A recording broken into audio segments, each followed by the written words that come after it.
पीछे हो जा।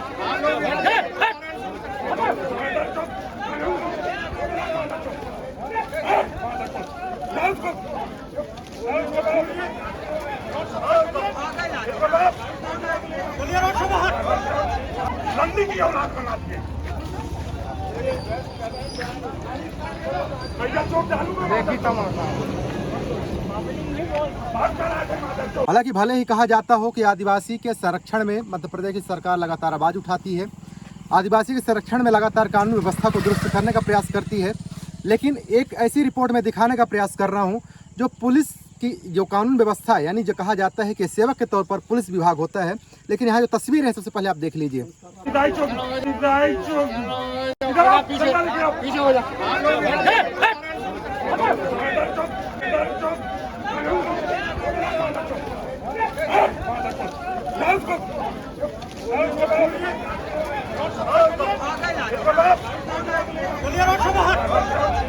नंदी की औलाद बना दिए, नंदी की औलाद बना दिए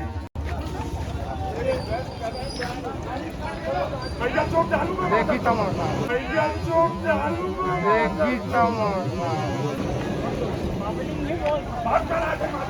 कि गाली गलौज की तस्वीरें जो कहीं न कहीं से मध्य प्रदेश की कानून व्यवस्था पर एक काला धब्बा लगाता है। और इसके बाद कहा जाता है कि हिंदू रीत परंपराओं के अनुसार जब भी कोई समस्या अगर आती है, लेकिन अगर बॉडी दाह संस्कार करने की स्थितियाँ अगर होती है तो सूर्यास्त के मैं कहूँ तो बाद में करने की स्थितियाँ नहीं होती है। लेकिन देखेंगे एक बॉडी रखी हुई है, ये बॉडी कोई आम नहीं है, उसी आदिवासी भाई की है, जहाँ पर परिवारजनों का आरोप है कि इनके साथ में हत्या होती है। और हत्या की जो प्रशंसा है यहाँ पर इस ओर से की गई पुलिस के द्वारा कि फांसी लगा लिया गया है, यानी सुसाइड का केस है। हालांकि परिजन जो कहते हैं कि एक प्रेम जाल की कहानी थी, प्रेम जाल की कहानी में जो लड़की पक्ष वाले होते हैं उनके द्वारा हत्या की जाती है। लेकिन परिस्थितियां जो होती है, ये लोग अपने न्याय की गुहार के लिए पुनः रोड यानी चक्का जाम कर देते हैं। और रोड चक्का जाम के बाद में प्रशासन का अमला आता है, एसडीएम मऊगंज जाते हैं। और ये जो कहानी पूरी होती है तो ये विधानसभा अध्यक्ष गिरीश गौतम के क्षेत्र से ही होती है, वही नेशनल हाईवे जहाँ पर रघुनाथगंज का चौराहा होता है। हालांकि कई परिवार यहाँ पर हैं। क्या स्थितियाँ आज पुलिस वालों के साथ में आप लोग के बीच में दृश्य जो देखने को मिला, इन व्यवहार देखने को मिला, क्या स्थितियाँ वहाँ पर थी? जी सर हम लोग थे, पास में थे। वो पुलिस प्रशासन जो रही अपने हाथ से लहास उठा के फेंक दिए थे थैले, और गाली गलौज करते थे। कैसी गालियाँ दे रहे थे?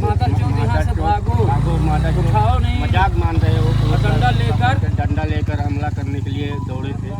तो देखिए, मैं भी वहीं तस्वीरें कैद कर रहा था, हमारे साथ भी हाथापाई होती है, फिर भी जो तस्वीरें कैद होती है मैं पुनः दिखाने का प्रयास कर रहा हूँ। पीछे हो जा।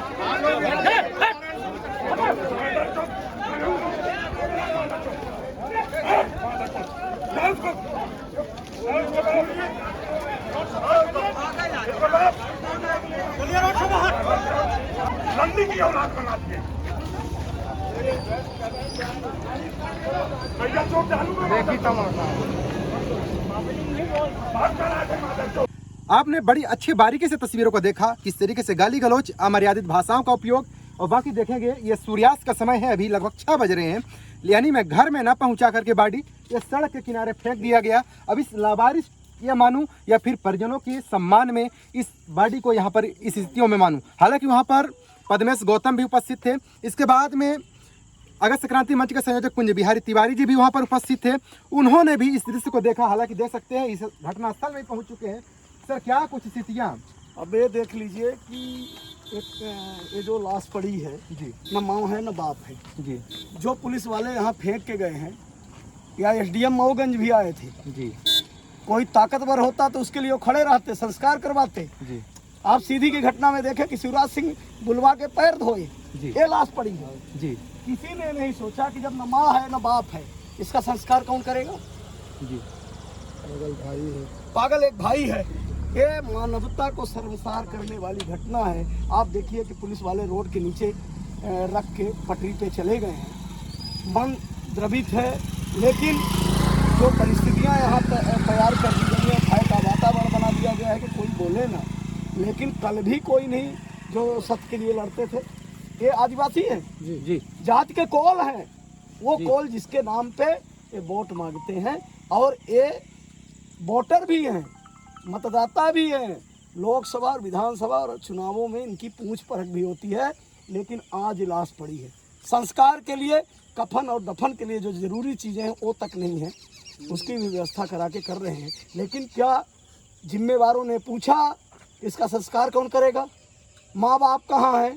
पंचनामा में घर के परिजन किसने दस्तखत किया? और जो आप लोगों ने के द्वारा वीडियो दिखाया जा रहा है वो समाज के लिए कलंक है, शर्मसार करने वाला। तो देखिए जो एक दूसरे में तस्वीर दिखा रहा हूँ, लाठी डंडा चार्ज होता है और लाठी डंडे चार्ज के बाद में बॉडी को उसी पुलिस अमले के द्वारा जबरन घसीट करके रोड से किनारे किया जाता है। यानी आज अगर संवैधानिक रूप से यानी एक शांत माहौल बना करके अपने न्याय के अगर गुहार लगाना हो तो कितना महंगा साबित हो सकता है। ये पहली कोई तस्वीर नहीं है। हालांकि भले ही शिवराज सिंह चौहान लगातार कोलगढ़ी जैसे एक उपहार के रूप में एक सौंपने का प्रयास किया गया।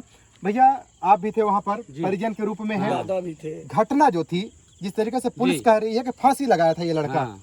क्या स्थितियाँ थी? आप लोग कह रहे थे हत्या हुई है। हाँ, हत्या हुई है, इनको मारे हैं।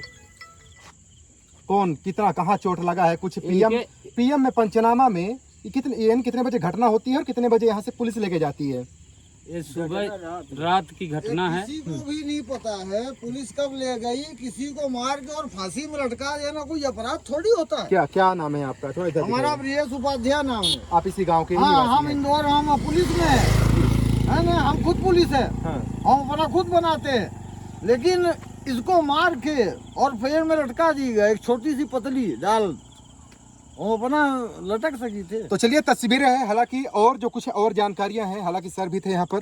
सर स्थितियां जो है जिस तरीके से रोड पर रख के अपनी जायज मांगे होती है, उस जायज मांग के बाद में जो जिस तरीके से ये घसीट करके ले जाया जाता है वो कहाँ तक न्यायोचित माना जाता है? मैं बाहर था और ब्रिजेश जी का फोन आया, वहाँ से जब तक मैं पहुँचा तो रोड जाम का खुलवा दिया गया था। लेकिन सोशल मीडिया में जो वीडियो हमने देखे वो विचलित करने वाले हैं। जैसा परिजनों से अभी मिला हूँ, इनका कहना है कि मार के और दूसरी जगह लटकाया गया। ये पहली घटना नहीं है। मुद्रिका कॉल यही 2 किलोमीटर पे है, कुल्हाड़ी से काट के मारा गया था। अभी तक उनको न्याय नहीं मिला। अब दिखा देगा कि जंगली जानवर खा गया।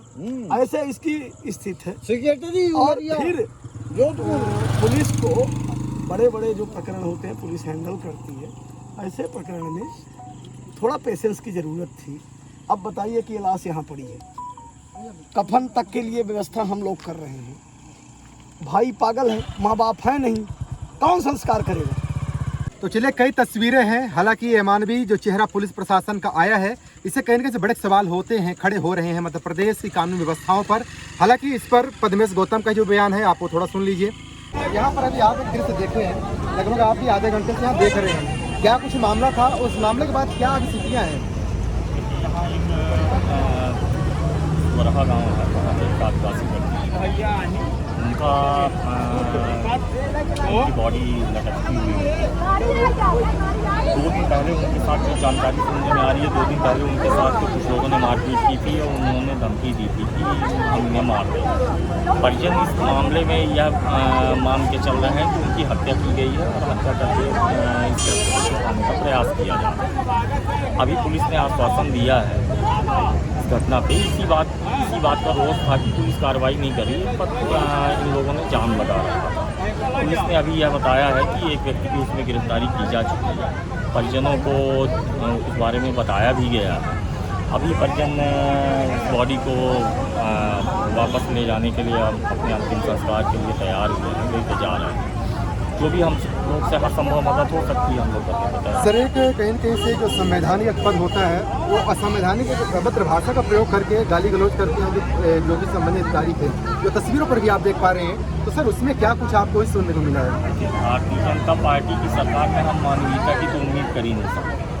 जैसी ये सरकार चल रही है वैसे ही इनके अधिकारियों की भाषा भी आप लोग के सामने देखने को आ रही है। और यह भारतीय जनता पार्टी की सरकार का, उनके अधिकारियों कर्मचारियों का एक अहंकार, अपन कह सकते हैं कि एक अहंकार जो है वो खुलकर सामने प्रदर्शित हो रहा है। मैं तो केवल इतना ही। आपने सुना इन्हीं के सामने ही एक ऐसा दृश्य होता है और इसके बाद में भी जनता के अंदर जो भी जनता वहाँ पर धरने के रूप में होती है, हालांकि धरने की भी आवश्यकता इसलिए भी पड़ती है लगातार कि यही कानून व्यवस्था है। जो तस्वीरें आप देख रहे हैं, इसी कानून व्यवस्था से क्या अपेक्षा लगाया जाए, क्या न्याय की उपेक्षा लगाया जाए।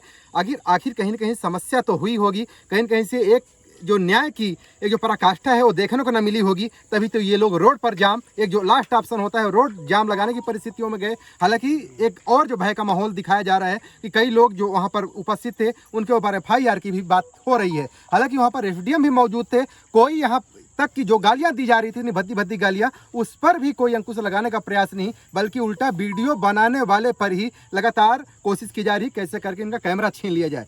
चलिए, फिर भी इन आदिवासी भाइयों के ऊपर जिस तरीके से एक जुल्म किया गया और कानून व्यवस्थाओं की जो एक पराकाष्ठा देखने को मिली, एक 24 वर्षीय युवा यानी जो एक आदिवासी होता है, हालांकि इसको जो भी इनकी गलतियां होती थी कानून इनको संज्ञान में लेता, लेकिन जो एक परिस्थितियां देखने को मिली पुलिस प्रशासन के द्वारा, वो कहीं न कहीं से एक कलंकित करने वाला मध्य प्रदेश की कानून सुरक्षा व्यवस्थाओं के ऊपर है। चलिए, इन तस्वीरों को लेकर आपकी क्या राय है कमेंट बॉक्स में बताने बोले बहुत बहुत धन्यवाद।